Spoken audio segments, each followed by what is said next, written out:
Hello বন্ধু, cooking with অনুষ্কাতে আপনাদের অনেক অনেক স্বাগত। আমি চলে এসেছি আবার একটা রান্নার রেসিপি শেয়ার করব বলে। আর এটি জলখাবার কিংবা টিফিন রেসিপিও বলতে পারেন।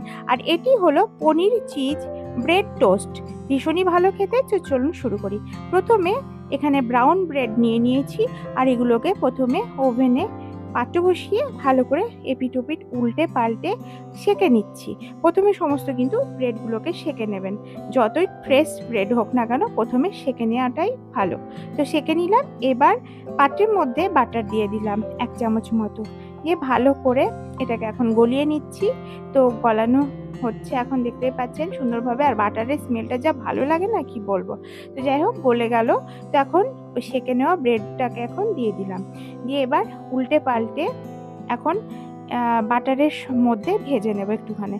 আর এখন কিন্তু ফ্লেমটাকে কিন্তু অবশ্যই মিডিয়াম টু লো করে রাখবেন, না হলে কিন্তু ব্রেডটা পুড়ে যেতে পারে। তো এইভাবে উল্টে পাল্টে সুন্দরভাবে ভেজে নিতে হবে বাটারের সঙ্গে। এবার উপর দিয়ে টমেটো কেচাপ এখানে দিয়ে দিলাম, দিয়ে ভালো করে সমস্ত ব্রেডটার উপরে, মানে স্লাইস ব্রেডটার উপরে আর কি ছড়িয়ে দিচ্ছি। তো দেওয়া হয়ে গেল। এবার পেঁয়াজ কুচি দিচ্ছি এর মধ্যে। ছোট ছোট করে কেটে নিয়েছি, দেখতেই পাচ্ছেন। এরকম করে কেটে নেবেন, নিয়ে পেঁয়াজ কুচিগুলোকে ছড়িয়ে দেবেন।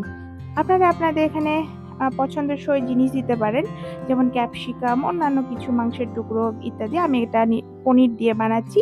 আর এখন পনির টুকরো দিয়ে দিলাম, খুব ছোট ছোট করে কাটা। দিয়ে দিলাম বেশ কিছুটা, উপর থেকে চিলি ফ্লেক্স দিয়ে দিলাম। এবার দিয়ে দিচ্ছি অরিগ্যানো, আর দিয়ে দিচ্ছি মিক্স হার্বস। এগুলোতে ভীষণই সুন্দর স্বাদ নিয়ে আসে, তো দিয়ে দিলাম। এবার উপর থেকে স্লাইস চিজ এখানে দিয়ে দিচ্ছি। এবার ঢাকা দিয়ে দেব বেশ কিছুক্ষণ, মানে এই 1 মিনিট মতো, আর লো ফ্লেম করে। এবার এটা যখন গলে যাবে, তো উপর থেকে আবারও কিছু এই চিলি ফ্লেক্স, অরিগ্যানো আর মিক্স হার্বস দিয়ে দেব।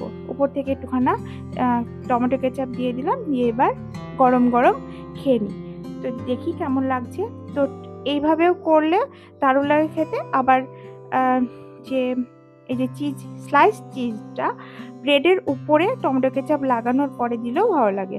তো এইভাবে তো চলুন আর একভাবে দেখে নিই, করে নিই। এর জন্য আবারও ওভেনের পাত্র বসিয়ে বাটার দিয়ে দিলাম 1 চামচ মতো, ভালো করে ছড়িয়ে দিচ্ছি। এবার সেঁকে নেওয়া ব্রেড স্লাইসগুলোকে দিয়ে দেব। এখানে দুটো নিয়েছি, দুটোকে দিয়ে দিচ্ছি।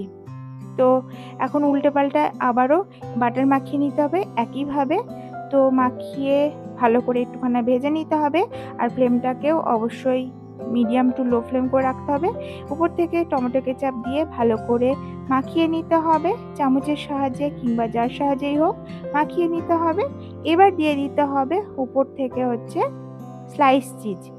এরপরে স্লাইস চিজ দিয়ে দিচ্ছি। এবার পেঁয়াজ কুচি দিয়ে দিচ্ছি, আর দিয়ে দেব হচ্ছে পনিরের টুকরো। তো পনিরের টুকরো দিয়ে দিলাম। এইভাবেও করা হয়। আবার উপর থেকে চিজটাকে উপর দিয়ে পনির, আর এই যে কাঁচা পেঁয়াজ দেবার পরে দিলেও কিন্তু দারুণ লাগে খেতে। উপর দিয়ে স্লাইস চিজটাকে দেবার পরে ওই মশলাগুলোকে দুবার করে রিপিট করলে ভীষণই ভালো লাগে। আর এখানে একবার রিপিট হয়, আর ওখানে দুবার হয়। তো যাই হোক, সমস্ত ওই একইভাবে মশলা দিয়ে দিলাম, chilli flakes, oregano, mix up, আবারও দিয়ে 1 মিনিট খানিক যতক্ষণ না চিজটা গলছে ততক্ষণ পর্যন্ত ঢাকা দিয়ে কুক করে নিতে হবে লো ফ্লেম করে। এবার নামিয়ে দিয়ে গরম গরম উপর থেকে কেচাপ ছড়িয়ে দিয়ে খেয়ে নিলেই ব্যাস হয়ে গেল। মজা একদম। তো যাই হোক, ভীষণই ভালো লাগে খেতে। এটা জলখাবারে কিংবা টিফিনে বাচ্চাদের দিতে পারেন, দেখবেন বাচ্চারা চেয়ে চেয়ে খাবে। তো টাটা।